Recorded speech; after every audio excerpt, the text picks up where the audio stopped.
People in India are very frugal, spending very carefully and conserving their resources. To some, saving is in order to finance a child's education, the purchase of a car or a scooter, to meet a medical emergency or some other unplanned outflow.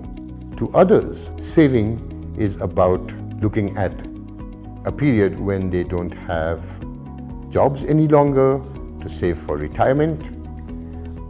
Some of those people may not even be part of the formal banking system.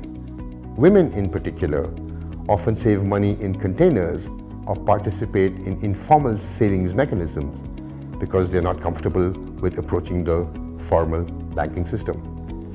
Others go to fixed deposits and gold. Still others might consider saving in investment vehicles such as mutual funds or individual stocks directly. For economists, saving only means one thing, that you're giving up something in the present in order to have something for the future. You are consuming less in the present in order to be able to consume more in the future. Viewed in this manner, it is not enough just to save. You should be able to make those savings grow in order to achieve that higher future consumption you desire. An early example from the 1920s shows you how Syndicate Bank encouraged saving with a simple promise of growth. Take a look at the advertisement in Figure 1. People could choose to save as little as 25 paise per day. After 7 years, the bank would give them back 700 rupees. Not only that, the savers didn't even have to go to the bank.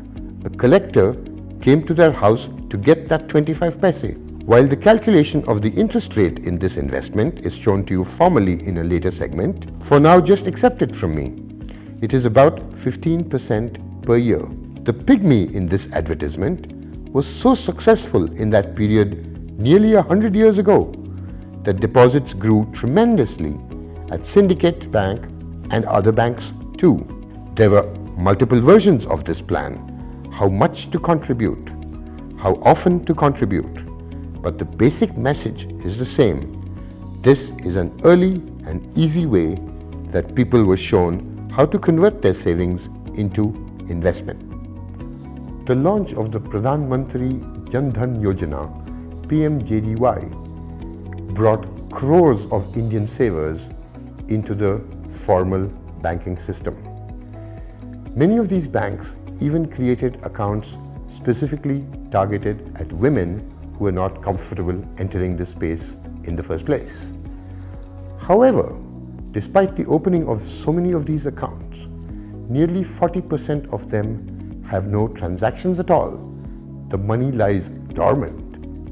It is not that different from people putting money in a container or under a mattress as a savings vehicle, although they do get a little bit of interest from the bank because it is, after all, in a bank.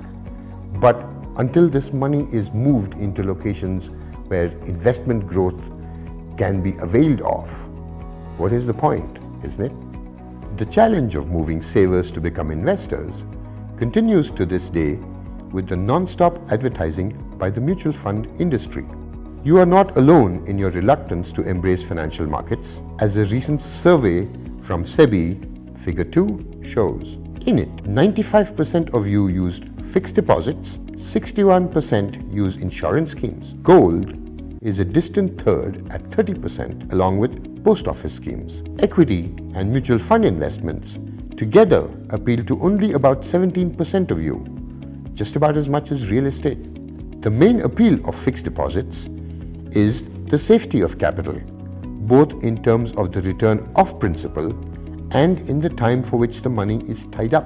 Insurance schemes have longer time frames than fixed deposits, but safety is again how they are marketed and perceived.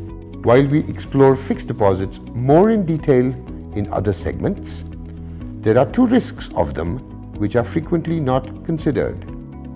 One is that of inflation. If prices rise by more than the interest you receive on the fixed deposit, then while you've got your money back, it has not really grown. It is just that the things you can purchase with the extra money cost about that much more because their prices have gone up. The second risk is that even the money deposited in the bank as an FD is really only guaranteed up to a maximum of 1 lakh rupees. Take a look next at insurance products, which often come with an investment option as well. Often known as ULIPs for unit-linked insurance plans. A portion of the insurance premium that you pay is allocated for insurance, and the other part is allocated for investment in financial markets with the promise of a greater return. The marketing ploy is again on safety. What is not stressed at all is the commission that the salesmen earn at the time of the sale. Known as an upfront commission, this has been as high as 20%, although regulators are now trying to make these commissions more transparent to customers.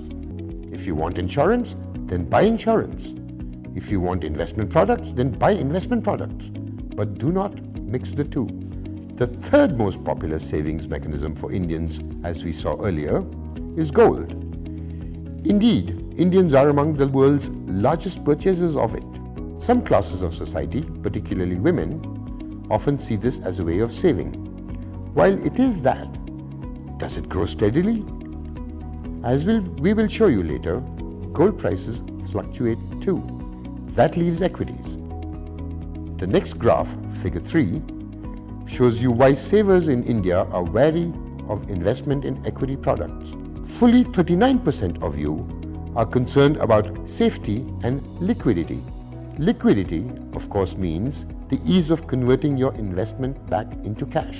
Another 37% of you are concerned about lack of expertise and inadequate information. The two things that I can promise you your frequent visits to our platform can help overcome.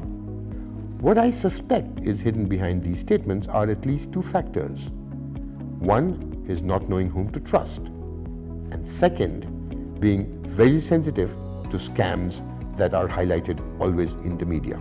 Unfamiliarity with the financial system and lack of trust can also imply that many of you are drawn to get-rich-quick schemes by people who you're familiar with and sometimes even trust.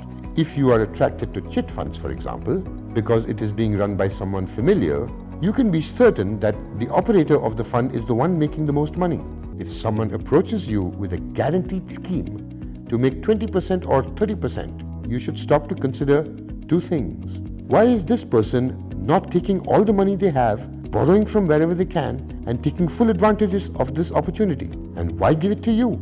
Second, how can they promise 20 or 30% returns when fixed deposits alone are only giving you below 12 guaranteed? Usually, things that are not good to be true are simply not true. I urge you not to be tempted by such schemes. The content on our platform for investor education will show you a framework that helps you make a transition from being a saver to becoming an investor. We will take you stepwise through the different investment choices that are available to you.